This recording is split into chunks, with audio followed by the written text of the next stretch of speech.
finishing week one of working from home, Gary and I spoke on a Saturday, and he's been calling me on Saturdays when we have a second to breathe.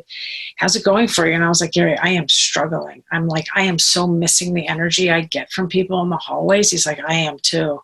It's like, what do I do? He's like, you just need to have these jam sessions.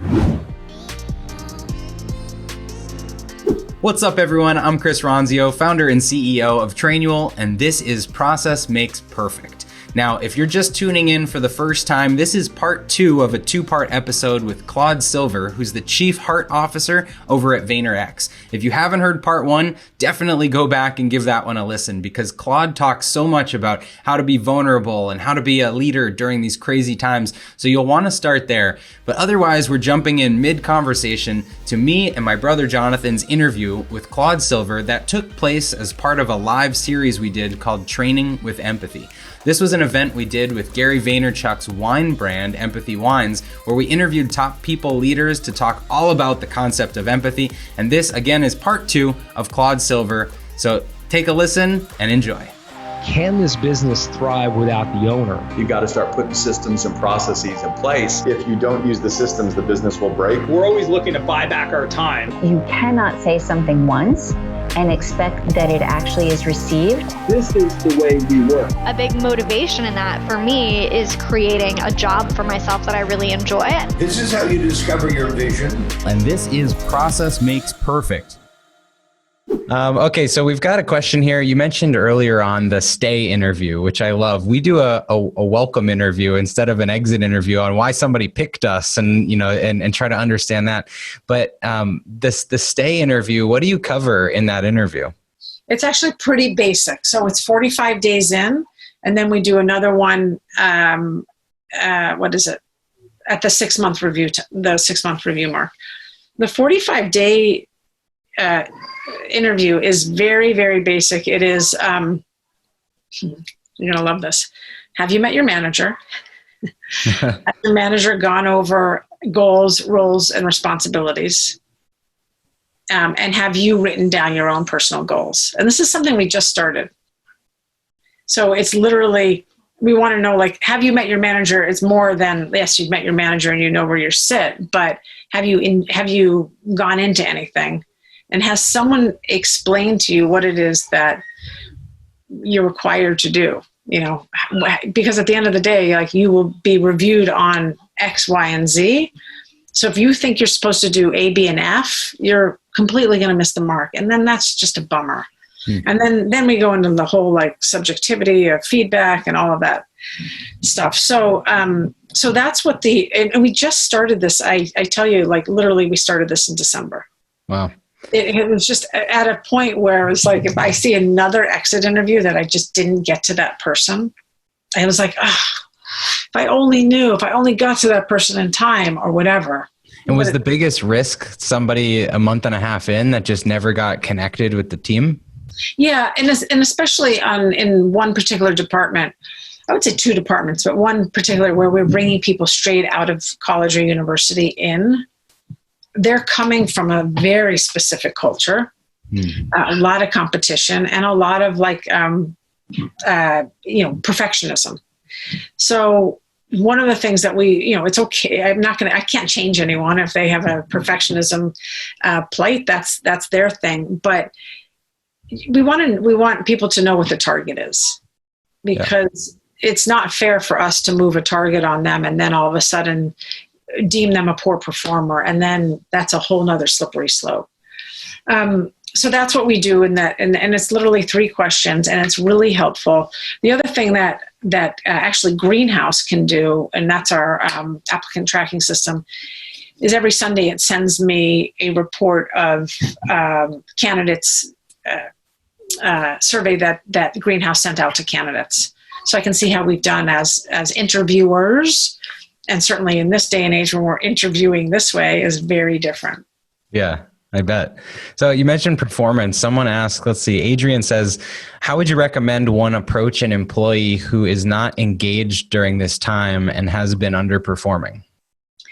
I would 1,000% try to figure out how to ask them what's going on at home. 1,001%. Because what dawns on me there is, are they not engaged because they are living with 5 people? Are they not engaged because they pay rent for their mom and they're, afraid they're going to get whatever it is? So is there something personal going on that they feel that they can share with you? And if not, I'd get someone for us people, an experienced team or HR to ask them. And then I would just ask them, like, is this just a foreign, like, I would find ways to ask questions that don't put any kind of blame or shame on them to see, like, what is it that's not connecting? So, let's be honest. If you have any kind of unseen disability that would prevent this flow, that's going to be a problem. So what can we do in that case? It's just like, giving Grammarly to people like myself that are dyslexic. Like, we just need to be able to do that. So then you're not judging me on my spelling. So these are things I would really just kind of knock on the door and ask them if it's okay if you ask them some questions about their working from home situation. Yeah. So I know sometimes it can be challenging to open that door. You don't want to pry. So is it just as simple as, is everything okay at home? Yeah. I mean, I think is everything okay at home? I think it's, do you have a setup where you can work comfortably? Do you have enough Wi-Fi maybe? How's it been working from home? Do you feel like you can get all your tasks done on time? Those types of things that are a little bit more prescriptive than how's it going at home? Because I'm going to tell you right now, hey, I mean, it's great at home, Chris. I get to watch Netflix every night, which is not true for me. But yeah, it's like, no, I'm not looking for that answer. Yeah. Or let's be really honest, and this goes back to one of the questions Jonathan asked early. Hey, Chris, how is it going working from home? I know that I'm really challenged looking at a screen 8 hours a day. Like, what's going on for you? Like, Get vulnerable, get real. You set the example. So we have a question here from Weston, and I was just thinking about this around how you structure your department, right? You were saying if they need to talk to you or if it's somebody else in HR, like how is your department structured? Because throwing it all the way back to where you said the mission was to first scale Gary and then scale you, like how are you structured? And 2, how do you go about scaling an individual? And what's that like? Okay. So when I came into this role, we had like 3 people in HR, and I say quotes because I don't really use HR. And when I accepted the role from Gary, I said, I'm not HR, right? He's like, yeah. You're going to hire a strong team around you, which we have. It took some time, but I immediately changed the name of the department to People and Experience, because again, common sense is what really kind of like guides me a lot. And we are dealing with people, human beings, and their experience in our world. From the minute they send their resume in to their last breath and so forth, and all that yummy stuff in between. And then I got help actually in structuring the department, because remember, I had never done this. I was always told I was an HR person's dream, which was kind of not cool, because how did they know? How did they know? Right? I actually needed Grammarly. No one gave it to me, but that's a whole other story. Everyone should have Grammarly. Yeah. I mean, I should actually just like do an ad for Grammarly right now, but I consulted people in this world outside of the company in terms of what I needed to build. I did not know that they were called HR strategists or HR business partners. I didn't know anything.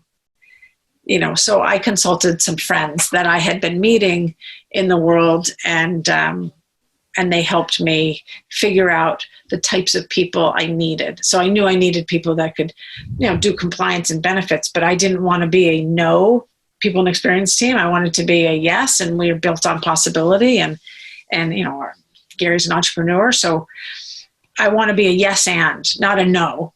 So I needed to find the people I needed, but the people I needed with the right type of the vibe and the texture that I knew could then scale me. And that's going back to the next question, which is, how do people scale me, or how do people scale Gary? I think I'm able to, and I don't mean this as a humble brag at all. I mean, Gary chose me for this role because I think he saw that he and I have a very similar belief in human beings, and we are optimists. For me, I need to make sure that those folks that are scaling me have a similar belief. I don't expect them to be identical at all, but that their values are in a very similar zip code as mine. And I want to be able to trust them that they will go talk to Johnny and Sue and Sarah with that same type of care that I would. Mm. And so that oftentimes is that first line that someone on the creative team will go talk to their business partner. I love that. Aaron just chimed in and said, finding people who can scale you. Love that concept. And I think it's true for every role in a company. Every leader should be looking for ways to support themselves, to build capacity, to make everything function better. So I like how you approach that. We've got another question. Innovative Human Capital Team says, our culture was built on in-person connection. We didn't have a work from home policy prior to this. As a leader of our people operations, I'm struggling to adjust to this new way of working because I'm too motivated by human connection. So what suggestions do you have to continue a thriving culture with now a different situation? Yeah. Does that person have a name? It says Innovative Human Capital Team. So this must be a... If you have a name, drop it in the chat. Because I literally relate to you in such a massive way. I have never really seen myself as like a massive extrovert. In fact, I think of like I'm an ambivert. But week one, finishing week one of working from home, Gary and I spoke on a Saturday, and he's been calling me on Saturdays when we have a second to breathe. How's it going for you? And I was like, Gary, I am struggling. I'm like, I am so missing the energy I get from people in the hallways. He's like, I am too. It's like, what do I do? He's like, you just need to have these jam sessions. Mm. It's like, oh. So I call them 12 at 12. And I do at 12 o'clock East Coast time. I sent, first of all, I started with people that had been at the company for only 18 months, and I started inviting them in. I thought I would just get 12 people at 12 o'clock, and we would spend like 12 to 15 minutes together. I'm still calling it 12 at 12, but I get about 25 people now.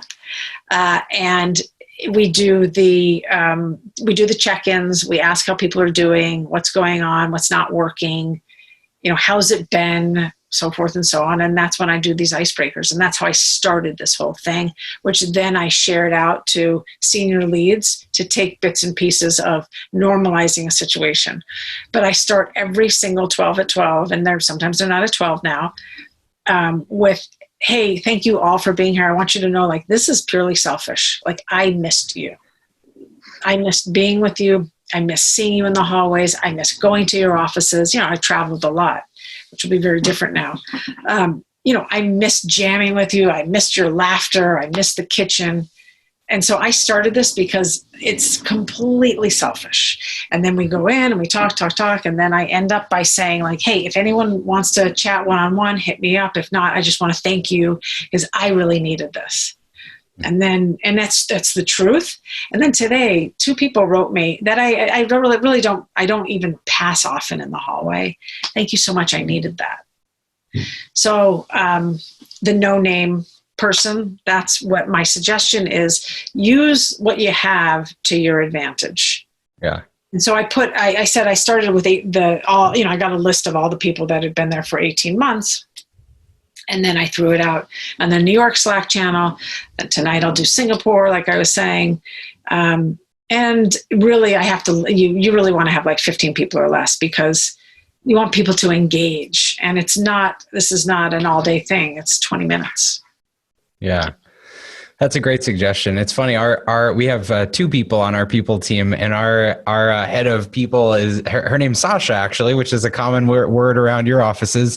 And she's the same way. Every time I post something, she's like, "I'm crying. I miss everybody so much. Where are my people?" So You know, have you, Chris or Jonathan, I just want to say one thing. Notice the way I start that conversation, which is vulnerable. This is for me, which, by the way, I know it's for them too. But this is for me. And thank you for taking time out of your day to really fill me, you know. So I just wanted to stop there because it's really back to the question, because the question was, what do? I miss human connection. I miss it too. This isolation is grotesquely hard for me in many ways. And I use that word, you know, in a big way. So it's like, look, I'm right with you, man. I need this just as much as you. It is hard. Or I get in the parenting group and I'm like, this is freaking hard. You know, so I normalize myself as much as I can, you know, which is a lot. Yeah.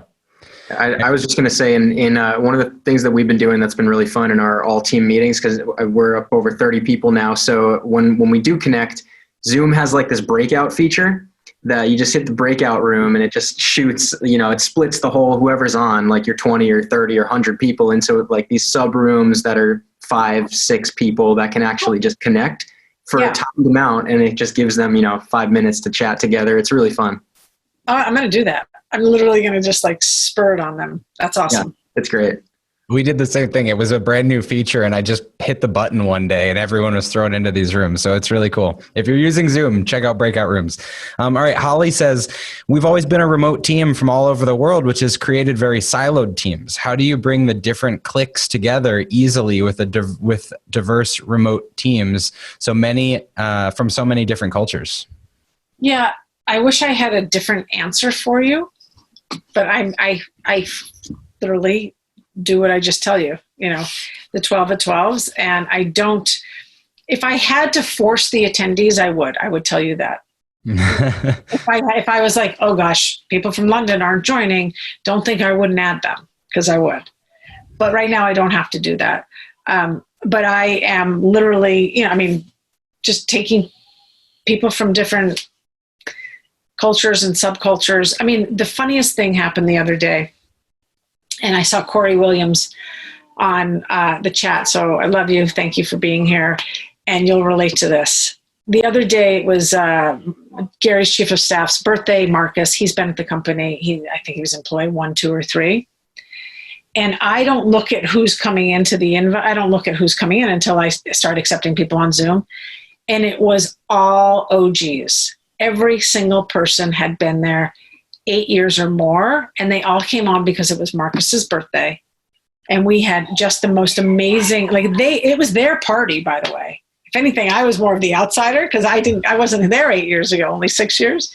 So that's a subculture. They all organized and they, you know, got on the Zoom together. Yesterday, you know, the entire Mondelez team, media team, got on the Zoom together.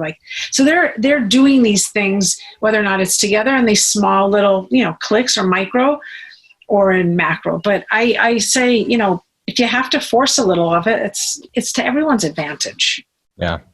Yeah, we use this Slack plugin called Donut. I don't know if anybody that's listening has tried that before, but it pairs you with someone random every week so you can have a little chat. And that's another great way to encourage cross-team collaboration. Yeah, it's a great tool. Claude, I'm curious how you measure the success of what you do. Like what are the KPIs of your department? How do you measure accountability of your actions? So what I would probably normally tell you is one of the greatest ways I can measure ROI is retention and low attrition numbers. That and word of mouth recruiting.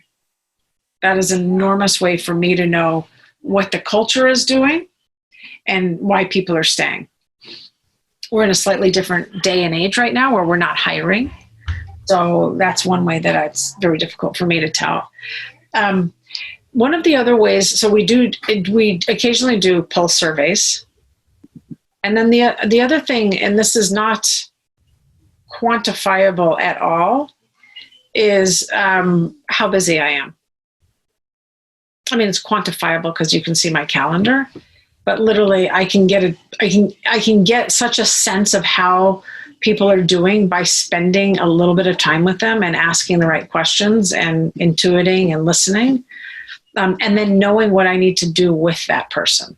Mm-hmm. So, Jonathan, you're a musician. I have 3 people immediately that I'm going to introduce you to that you've never met virtually, because you've got a breakout jam room. And like Brian Chin, who's a creative director, not only plays drums every day, he's on TikTok every day playing drums. And I think you guys would jam, those types of things.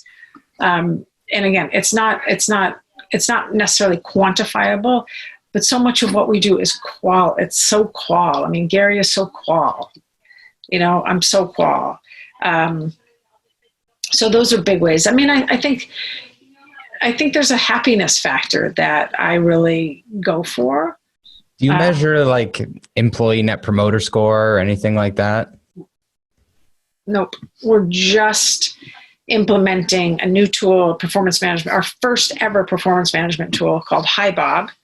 We're in implementation stages right now, and that will allow us to do all kinds of markers and surveys and all that stuff. But we have been so old school. Old school relationship building. I mean, you can't knock that. No, the tech's just going to help. Let's see. Janeth asked, what are the main points or themes or questions you ask on the 12 at 12? Is it just a conversation just for fun, or is there an agenda? So remember when I was mentioning the rosebud thorn in the beginning? So the agenda is always the thorn. They don't know that. The agenda in the 12 at 12 is to hear if people aren't doing well. What's troubling them? Is it that they can't have a break? Is it that, so the first 3 weeks, what was troubling people, and I saw this also on Slack rooms, was they felt like they had to be attached to their screen and their phone 24/7. Because what else are you doing, right? You're at home. You have nothing else to do. Well, that's wrong. We have lives to live. And so I sent out, because every week I send out a, hey, it's week 6, working from home, so forth and so on. So week 3 was, I said the working hours, that we work from 9 to 6. And then I said for working parents, just let your manager know that you're going to time out at 9 a.m., at noon, and whatever else. I expect people to step away from their computers multiple times a day. Just tonight, the email that we're going to send out globally is, it's called Be Still. It's a meditation company that is offering us 15 minutes of free meditation a day for every single person. Oh, wow, that's awesome. I'm just putting that out on Slack constantly. So many people have raised their hands to do, someone does planks at 3:00, 15 minutes of planks virtually. This is what the culture has done by themselves, but they do it because they know they have tons of permission to do it. There's so much runway with what is possible for cultures. Yeah. So much of the conversation right now is just about being there for people and listening and making sure everyone's all right and navigating these uncertain times. How do you handle people development? So recommending growth areas for people I'm sure that's part of your coaching. And is it something that you've been doing lately? Yeah, so a couple answers there. One, we're doing management training again. We started last week. So we're doing 3 sessions a week, and we're also doing that in Singapore. And I keep mentioning Singapore because I don't ever want to forget that they're there, and I don't want them to ever feel like they're not there. And that's manager training 101, and then we have a leadership training that will start for directors and above soon. We work with a coaching company called Guided, and it's coaching as benefit. The employee pays, an 1/8, and we pay the rest, and anyone could sign up for professional life coaching.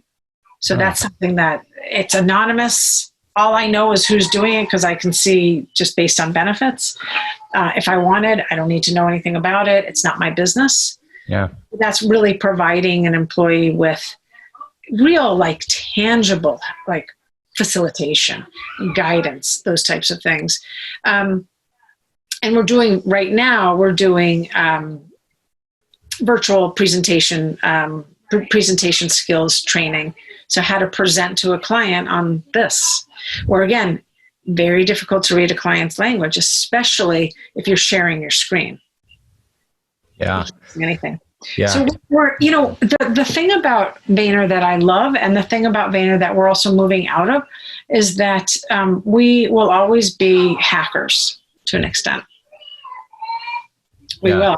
So, like I say, we have been old school for a long time. We're just implementing Hi Bob, which is going to change us in a way.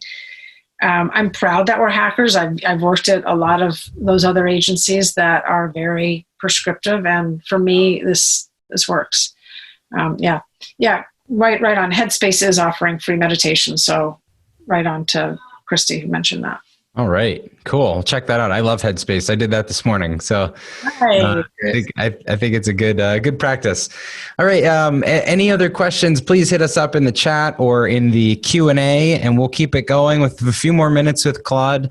I would love to know how you're approaching the outdoors right now, because I know you have a background, as we've talked about, in Outward Bound, and so I'm curious how you're dealing with that. Love that question. Wish I had a really great answer for you. But right now, what I'm doing when it's not raining here is I take my daughter to this remote playground and we run around. That is literally it. I mean, I'm on a lake, so as soon as it gets warm enough, we'll take the kayaks out and the stand-up paddle boards and taking walks. I mean, I do take walks, and it's really, I'm in a very remote place, so I'm blessed to be here and not in the city. And like I say, I am breathing fresh air, and there's, a lake that I wakeboard on in the summertime. But nothing too juicy, unless you think, pushing your kid on the swing is great, which That's I do. Beautiful. With the company, normally with the company full-time in Hudson Yards, being in the heart of the city, how do you approach fostering an environment where people can get outside out of the city? Do you promote that at all within the organization? Well, I'll tell you what, we will be now. We haven't promoted necessarily getting out of the city, but we're partners with ClassPass. So, we try to offer our people things that at least will get them their body, mind, spirit doing something. It's up to them if they want to do that. But there's nothing that we have done as of late, to get everyone out and skiing together. It's a lot of us. There's a lot of us. Mm-hmm. I'm jealous that you've got swings. Our swings are all taped off with caution tape near our house. That's because I'm in the boonies of the Poconos, and there is no one else around. I think there's rust on the swings, so I'm awfully good.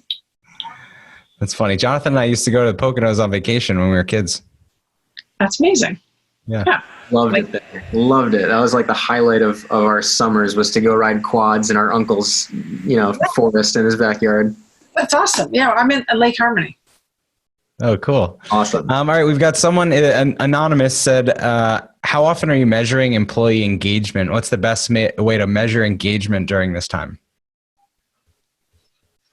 Again, we don't have, there's nothing that I've done that is quantifiable right now. I think we will end up sending some surveys out, but as we've moved from this triage and then and seeing people's responses and seeing the emails that get sent to me or sent to Gary about, the thank you for the transparency and whatnot, into this kind of test and learn, we'll end up doing that.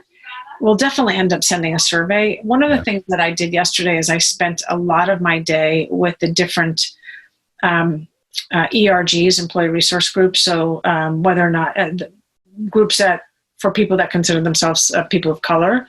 And so I spent time with each group, talking to them about what they see, what they feel, whether or not, the people that left the company, were they, did they feel like there were minorities in there? Did they want to see more minorities and more diversity in senior leadership, all that stuff. So it's still very much hands-on right now. Mm-hmm. But that's something that we are moving to. And I definitely think Hi Bob's going to help us. So, but with 8 or 6, 8. I do talk to them all. Yeah. Yeah. So with the, offices everywhere and 800 people, and to not have got to that point yet, right? Like, do you have something about people should maybe stop caring so much about measuring everything? Because everybody's asking about quantifying, right? Quantifying results that we can track and measure. Should you stop caring about the data when it comes to people? I'm not going to say they should or they shouldn't. I'm a people person. I get a lot I pick up on a lot of stuff. Gary does as well. I think there is a lot of truth to data, but I think that there's a lot of gray, and you need context. And how are you going to get context? Not in an Excel spreadsheet. So if you marry the two, then phenomenal. But you have to have both. You do have to have both. So, we do reviews and all of that. We score people, and I don't even like that I just said that. I hate that, actually. Right. I hate often, but reviews are subjective, and I don't know. What is your review process like? Well, the review process has been by twice a year, biannual, where it's peer review, and we review people based on what we call the Honey and Empire. So a lot of the communication EQ skills we are actually reviewing people on. So how will they communicate and all of that stuff. And then the Empire is whatever the business is of their job. So if you're a seller, are you bringing in incremental revenue? If you're a creative, have you done some big blue sky thinking? Those types of things. And reviews are really tough and they're interdepartmental. So I'm asking about Jonathan, not only from your managers and your line managers, but people you work with every day, and even senior leadership.